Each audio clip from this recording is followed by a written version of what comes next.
This video introduces you to rebalancing. And basically, rebalancing is the process of getting your portfolio back to a desired asset allocation. Now, my computer is running very slow, so hopefully it won't create too much of a challenge. So essentially in Chapter 8, we talked about asset allocation, which is selecting a certain weight that you would like your portfolio to be of, let's say, small caps versus large caps, bonds versus stocks.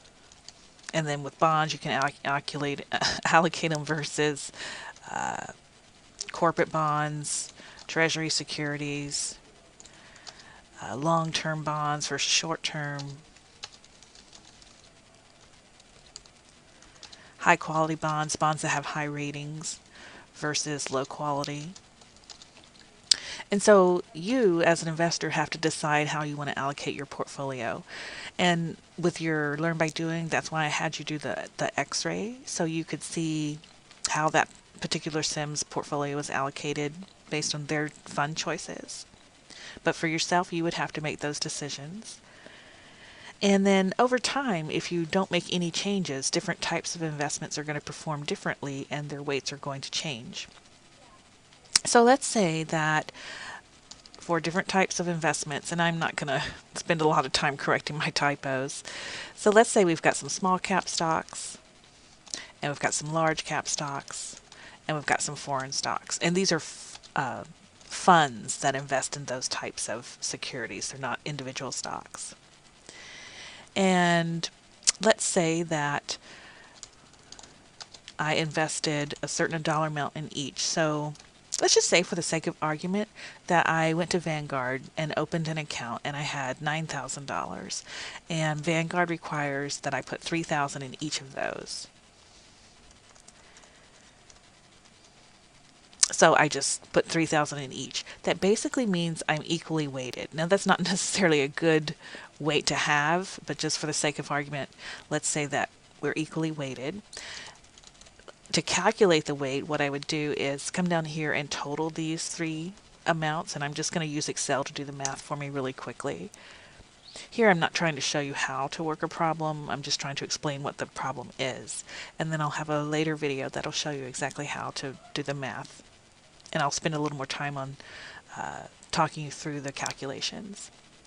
So essentially, if I put $3,000 in each of these funds, I've invested a total of $9,000. My weight in the small caps would be the amount invested divided by the total dollar amount. And just to have Excel do the math for me quickly, I'm going to do it like that. So you see I've got an equal weight in each of those. Well, over the course of a year, each of these three types of funds will not perform the same. They'll generate different returns. So let's say that the small caps had a really great year and they earned 42%. Large caps had a fantastic year as well, but for large caps, a fantastic year might just be 35%. And let's say foreign stocks earned 22%. Now I want to calculate my ending investment amount. I'm going to just wrap all those so it looks a little better. So basically my $3,000 that I had invested in small caps grew at a rate of 42%. So to find the future value, I take the present value of $3,000, multiply by 1 plus the return that it earned. And technically it's for 1 year. I don't really need to put that exponent of 1. And in Excel, this caret symbol raises it to the power. So essentially my $3,000 grew at 42%, turning into $4,260. My $3,000 in large caps grew at 35% for a year, turning it into $4,050. And I could just copy this formula down in Excel and it will apply it to this row 9 instead of row 8. So my 3,000 in foreign stocks grew at 22%, turning into 3660. Now I can sum all of those. my 9,000 changed to almost $12,000, but it didn't, each investment didn't change equally. Small caps grew at a higher pace than large caps, which grew at a higher pace than foreign stocks. So this means my ending weights are no longer the same. To find my ending weights, I would take the amount that I have in small caps and divide it by the total amount. And I'm just going to copy that down to get Excel to do the math for me quickly. So my weights have changed. They were originally all 33 1/3%, or exactly the same, but now small caps have a higher weight than large caps, which has a higher weight than foreign stocks. So basically all three of these are now out of balance, assuming I desired them each to be equally weighted, which would be a strange allocation. I don't want y'all to think equal weights is the optimal allocation. So basically, just because time passes and different investments generate different returns, it causes our portfolio to get out of balance from where we want it if we do nothing. So what we need to do is rebalance. Basically, make some trades, sell some of these small caps to get its weight back down to 33%.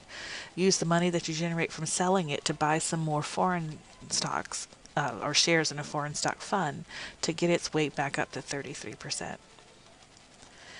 And then the question is, how often do you need to rebalance? Because technically, at the end of every weekday when the markets are open and stocks are trading and prices are changing, the value, the price of each of these funds is changing, and the return of each of those funds is changing. So technically, I can set up my portfolio today. Tomorrow, it's going to no longer be perfectly in balance, but it won't be out of balance by very much. So you could rebalance every day technically, but that's going to take a whole lot of time. And if there are fees associated with buying shares in a fund or redeeming shares of a fund, you're going to have to pay those fees every time you rebalance. So you don't want to rebalance that often. Plus, it just takes time to do the math, log onto your account, figure out how many shares to sell or buy, and just perform those transactions.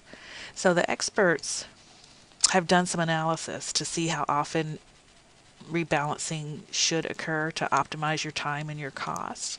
And they basically say that you should rebalance every year and a half or every 18 months. That seems to optimize the trade-off of cost versus return. And it also avoids short-term capital gains, because if you only sell every 18 months, the rule is you have to sell it after a year has passed to avoid a short-term capital gain, which you'll be taxed as ordinary income, which has a higher bracket than capital gains income. So that's kind of a neat feature of that.